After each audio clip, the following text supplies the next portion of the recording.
Peak oil. It's bigger than terrorism, global warming, or genocide. It's the end of your way of life. It's not right-wing or left-wing doomsday theory, it's the truth. And it's right around the corner. Peak oil is the point where we've taken out half of all the crude oil we'll ever find. At this point, oil companies will stop making this phenomenal source of compound energy so cheap and will start charging us by simple supply and demand. As our economy grows into a consumer-based system, as Asia's booming population begins to demand the same lifestyles as Americans enjoy, and as global war starts to destabilize the oil distribution system, the demand is soaring. The world's supply will drop and prices will skyrocket. When? The optimists say around 2030. But more and more think that we're peaking right now, or we already did. But that's not the point. The undeniable point is that we are running out of oil very quickly. What's the big deal? You'll just drive less, right? The problem is oil isn't just about driving.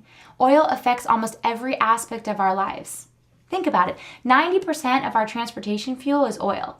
And since most of our clothing, furniture, and resources come from overseas, that means oil-fueled ships may not be bringing them. And what about food? Our abundant supply of food comes from an average of 1,500 miles away, which means if you don't live by a farm, no food for you.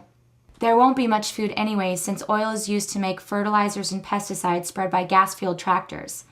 If the current farming system stopped using petroleum, soon up to 2/3 of the world's population may not make it. 4 billion people may not survive. So what can you do to prevent peak oil? Nothing. Seriously, nothing. It's too late for cheery myths about how technology of wind, hybrids, biofuels, hydroelectric dams, solar energy, or hydrogen will save us and let our society continue as is. Coal, natural gas, tar sands, nuclear power won't even be able to make up for a fraction of the oil that we're losing. All you can do is slow down collapse to try and give all of us enough time to figure out how to best release ourselves from the age of oil to a simpler, more intimate way of life. If you've never heard of this issue, you're either in shock or you've already moved on to denial.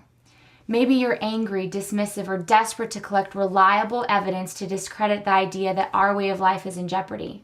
We all deny it. Even people who write books on it or do videos like these may find themselves driving turbo SUVs to big box stores to buy 8-ounce bottles of water to take to their beef barbecues where they feed their kids on disposable plates and plastic cups. Research online and your library. Also look out for more videos where we'll explore all aspects of fossil fuel depletion and transition options, including invading oil-rich countries and learning how to grow your own lettuce. Thanks for not turning down the volume.